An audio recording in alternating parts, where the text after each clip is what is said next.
Gleison, e a bolsa, hein? Tá caindo ou aumentando? Tem gente que diz que está despencando. E o dólar, tá sabendo? Aumentou bastante.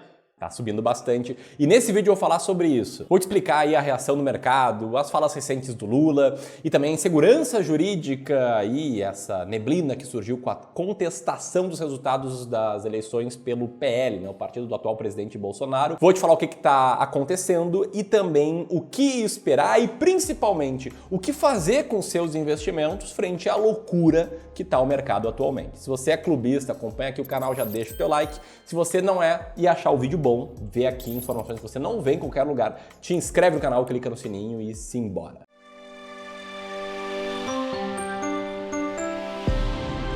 Para entender como potencialmente proteger e até mesmo ganhar dinheiro no cenário atual, a primeira coisa a entender é o cenário atual. E ontem o PL, né, o Partido Liberal, apresentou um relatório para anular o resultado do segundo turno. Aí o ministro Alexandre de Moraes, ele reagiu a esse pedido e determinou que o PL tem 24 horas para dar prosseguimento ao pedido. Ele determinou que a coligação do presidente faça um aditamento ao pedido para abranger também o resultado do primeiro turno. Afinal, segundo ele, as mesmas urnas eletrônicas contestadas aqui foram usadas também no primeiro turno. E ele pode arquivar o pedido aí do partido bolsonarista. Com isso, a bolsa caiu indo na contramão do mercado exterior. Mas engana-se quem pensa que essa queda aconteceu apenas ontem. Na verdade, nos últimos dias a bolsa já cai praticamente 10% e do ponto máximo ao mínimo, ou seja, de junho de 2021 até agora, ela já cai mais ou menos 16%. E é claro que ela não cai 16% por conta desse acontecimento recente, né? Nos últimos dias, nas últimas semanas, criou-se um medo maior na área fiscal com as pretensões que o governo Lula indica ter de furar o teto de gastos. Isso sem contar a zombaria dele com o mercado financeiro. Então ele acha que o mercado financeiro é um ser vil e egoísta. Ele não consegue pensar ou não transmite nas falas dele que, na verdade, o mercado é a soma de todos os participantes que estão prevendo, com um estouro de teto de gastos, uma maior inflação, consequentemente uma potencial maior taxa Selic, consequentemente uma menor atividade econômica e que quem mais perde, na verdade, é o próprio pobre que ele diz tanto querer ajudar. Mas enfim, tem mais no cenário? Tem mais sim no cenário.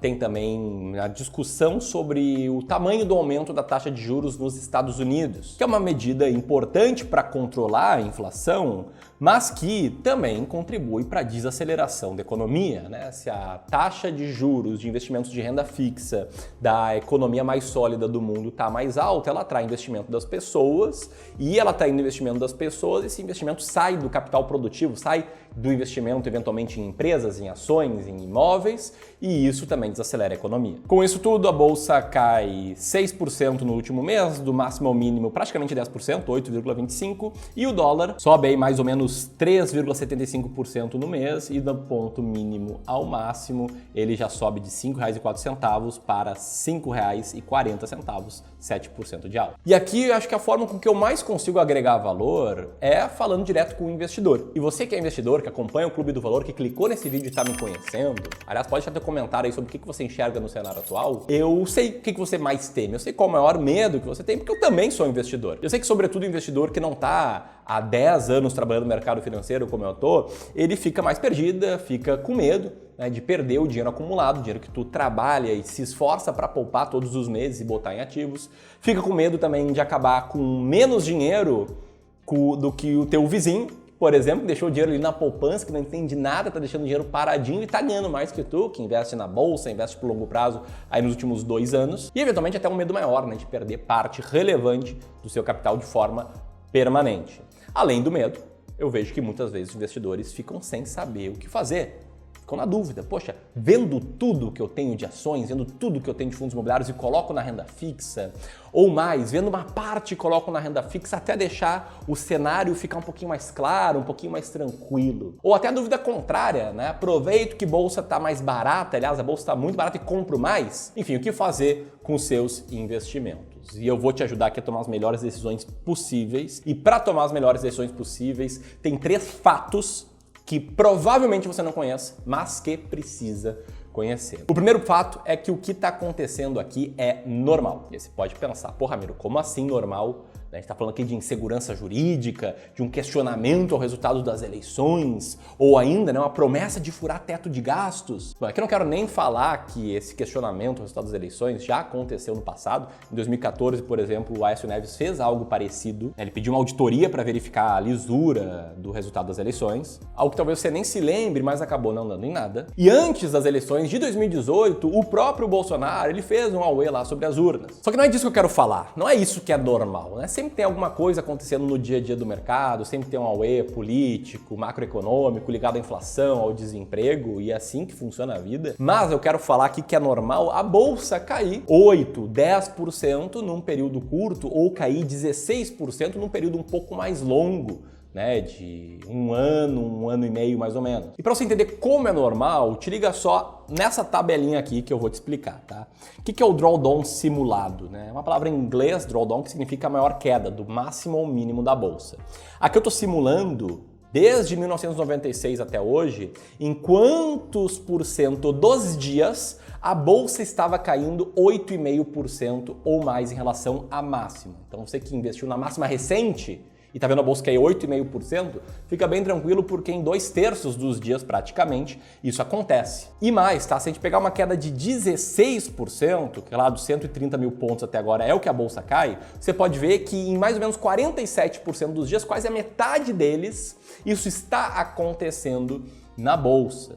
Se você olhar esse gráfico aqui que está na tela, que é o gráfico de drawdown, só mostra, né, quando a bolsa está caindo, então o ponto máximo dele é 0 e o ponto mínimo é para baixo. Você pode ver que em muitos momentos a bolsa está aqui caindo 10%, caindo 20%, caindo até às vezes 40%, e sempre que ela está aqui no zerado, quer dizer que ela está numa nova máxima histórica. O nome disso que eu acabei de te mostrar é cálculo de zona de desconforto, a partir do pressuposto que você, investidor, ficaria desconfortável com uma queda de 16%, você tem que entender que em metade dos dias isso está acontecendo. Esse é o primeiro fato. O segundo é ainda mais importante, porque ele é o seguinte. Fato 2 é, sim, as coisas podem piorar. É para você que pensa, não, mas eu tenho medo que venha uma crise ainda pior, que a recessão nos Estados Unidos e na Europa, o aumento de taxa de juros, piore as coisas aqui para o Brasil, ou que as decisões que o Lula tomar derrubem ainda mais a economia, mais do que já está precificado. Eu te digo que sim, pode piorar, embora já esteja precificado algo bem ruim. Quando eu falo que está precificado algo bem ruim, eu me refiro a esse gráfico aqui, tá? Histórico de preço por lucro do Ibovespa.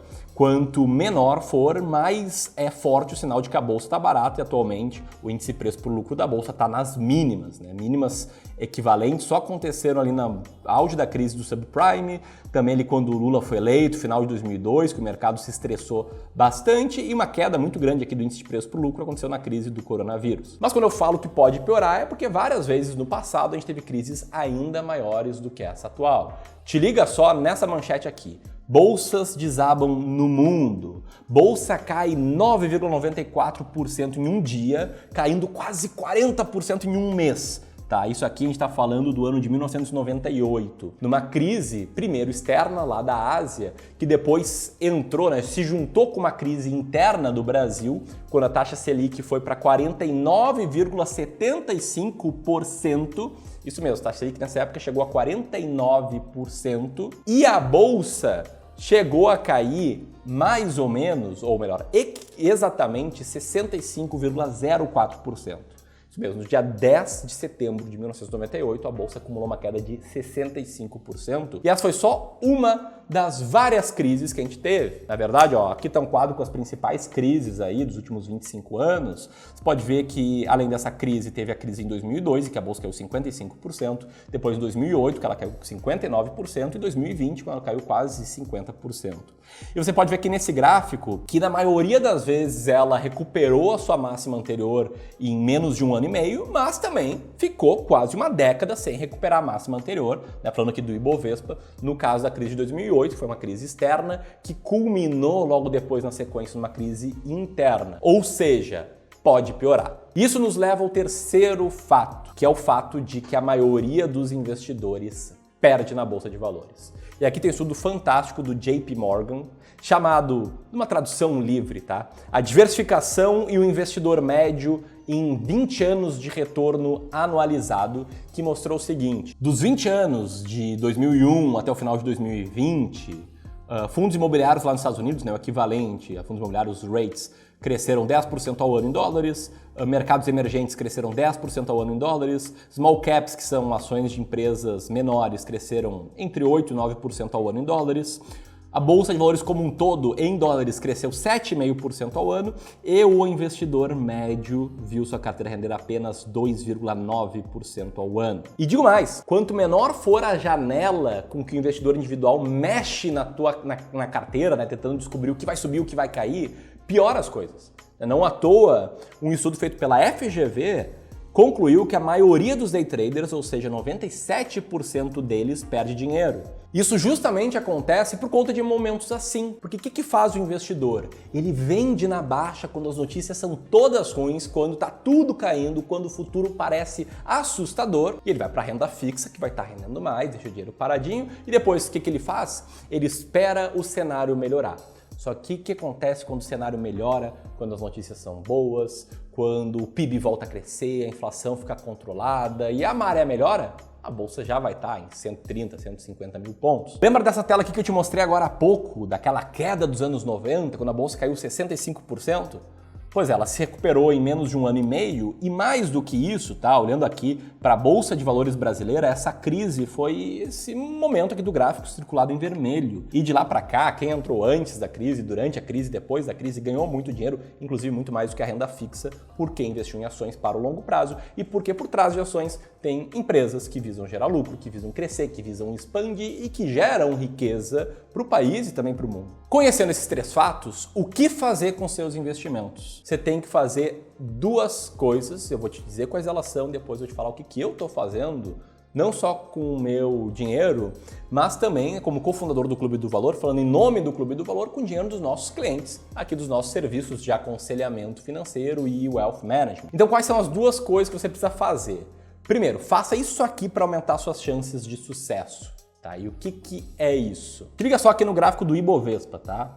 E um detalhe, aqui eu tô falando só de ativos de risco, ações norte-americanas, fundos imobiliários. Pode ver que é um zigue-zague danado, né? Às vezes fica anos no 0 a 0, daí sobe bastante, cai bastante, fica anos no 0 a 0, sobe bastante, cai bastante. E o mesmo acontece nos Estados Unidos, ações norte-americanas em real, né, que ficaram uma década no 0 a 0, depois subiram bastante durante uma década. Enfim, o mesmo acontece com fundos imobiliários, só não vou mostrar o gráfico aqui para não ficar maçante. Mas o que eu queria te mostrar é essa tabela aqui, que mostra o percentual dos períodos de um mês, de 12 meses, ou seja, de um ano, de 36 meses, ou seja, 3 anos, de 60 meses, 5 anos, 10 e 20 anos, em que o Ibovespa venceu a inflação. Isso desde 96 até 2021, e você pode ver que às vezes o Ibovespa perde da inflação até em períodos de 5 anos. Às vezes uma boa estratégia de seleção de ações, como a estratégia de ações mais baratas da bolsa, também perde da inflação em 5 anos. E o próprio investimento em ações norte-americanas em real, no passado, perdeu para a inflação em alguns períodos de 5 anos, inclusive em 18%, né, dos períodos de 10 anos. Porém, sempre em períodos de 20 anos o resultado foi positivo e acima da inflação, na maioria das vezes muito acima da inflação. Então o que é a primeira coisa que você deve fazer? É garantir que você só vai investir dinheiro de longo prazo em ativos de risco. De preferência, dinheiro que você pretende resgatar em mais de 10 anos ou dinheiro para liberdade financeira e pelo menos, no mínimo, dinheiro para mais de 5 anos. Tá? Você precisa fazer isso. Se você está com seu dinheiro de curto prazo em ações, eu te diria para vender ele imediatamente. Acho que não é uma recomendação de investimentos, mas não interessa onde está o Ibovespa, não interessa quais são as manchetes. Quem tem dinheiro de curto prazo na bolsa não deveria ter. Curto prazo é Tesouro Selic. Segunda coisa que você deve fazer é seguir essa estratégia para comprar na baixa e vender na alta. Tá? Existe uma técnica para você comprar na baixa e vender na alta, que é uma técnica que a gente usa aqui no Clube do Valor para os nossos clientes, né? Dos serviços de Wealth Management e serviços de Advisory, que são serviços em que a gente conhece os investidores, conhece a especificidade de cada um, né? Seu histórico investindo, seus objetivos de retorno, a sua tolerância ao risco, quanto você quer acumular de patrimônio para viver de renda. E a partir daí, a gente primeiro define qual é a sua carteira ideal. E aí falando para você, investidor, você tem que saber qual é a sua carteira ideal, qual é a composição ideal da sua carteira, que é algo que, assim, pouquíssimas pessoas pensam nisso. A gente lida aqui com milhões de pessoas todos os meses e eu vejo que a maioria das carteiras de quem me segue aqui no YouTube, de quem me segue no Instagram, é mais ou menos que nem isso aqui, tá? Que nem um temaki de feijoada. Já viu o temaki de feijoada, Gleison? Já. Olha só, foto do temaki de feijoada aí na tela. Tá? O que é o temaki de feijoada? É uma bizarrice. Geralmente esses caras eles foram comprando ali uma ação do momento, uma Magazine Luiza, depois uma IRB, e daí compraram um COI porque o assessor, que não é remunerado, né, não cobra nada, mas é muito bem remunerado, na verdade, por taxas ocultas, indicou, ou ainda comprou um fundo multimercado porque era o fundo que mais subia. Enfim, vai acumulando um monte de ativos aleatórios sem saber qual é a sua carteira ideal. Então a primeira coisa que você precisa saber é qual é a sua carteira ideal. Não existe uma melhor carteira para todo mundo, tá? Minha carteira ideal é 1/3 ações brasileiras, 1/3 ações norte-americanas e 1/3 fundos imobiliários, porque eu sou um cara muito tolerante ao risco. Eu não me abalo com quedas como as que a gente está tendo aí nos últimos anos, mas talvez você se abale, talvez você tenha que ter 30% de renda variável. Enfim, o ponto é, o primeiro passo é entender qual é a sua carteira ideal. Aqui vai um exemplo do que seria uma carteira ideal. Uma carteira com 60% renda variável e 40% renda fixa é a carteira ideal de alguns clientes nossos. Em renda variável eles têm ações brasileiras, ações norte-americanas, fundos imobiliários. Enfim, você precisa primeiro determinar isso, tá?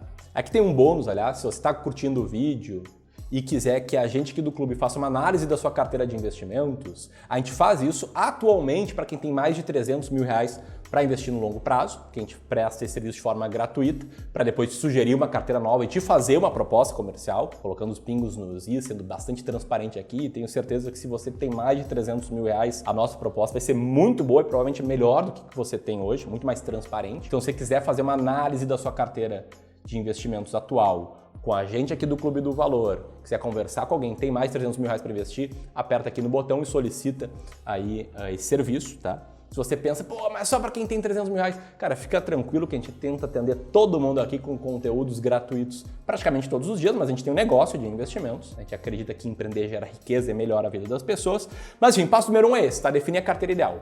Depois, você monta a sua carteira e o mercado vai oscilar. Quando o mercado oscila, de 3 em 3 meses, você tem que olhar para a sua carteira e digamos que ela ficou assim. Ela saiu de uma posição com 40% renda fixa para 56% renda fixa. Porque, sei lá, nesse trimestre renda variável desabou e renda fixa subiu. Daí o que você faz? Você pega a sua alocação nova, pega dinheiro novo, novos aportes, ou ainda faz vendas daquilo que está com peso maior do que o ideal e traz a sua carteira de volta porque seria a sua alocação ideal. Essa técnica que no limite te faz comprar na baixa, que te faz vender na alta, se chama rebalanceamento de carteira, e ela é muito pouco ensinada, porque isso acabaria com a indústria de investimentos, a indústria aí que te faz ficar com teu temaki de feijoada. Dito isso, o que eu, Ramiro, estou fazendo? Eu estou fazendo justamente isso, tá? Estou investindo sempre em renda variável só para o dinheiro de longo prazo. A minha carteira ideal de longo prazo é renda variável. Para dinheiro que eu pretendo gastar em 2, 3, 5, 6 meses, 24 meses, eu deixo tudo em renda fixa. E para carteira de longo prazo, eu estou comprando classes de ativos que estão abaixo do peso ideal. Simples assim. Tá? Se você quiser entender melhor a parte prática de quais ações a gente compra, como a gente compra, eu vou deixar aqui o link para o vídeo das ações baratas que a gente está comprando. E se você nos conheceu hoje, clica aqui para se inscrever no canal e acompanhar novos vídeos do Clube do Valor. Um grande abraço e até mais!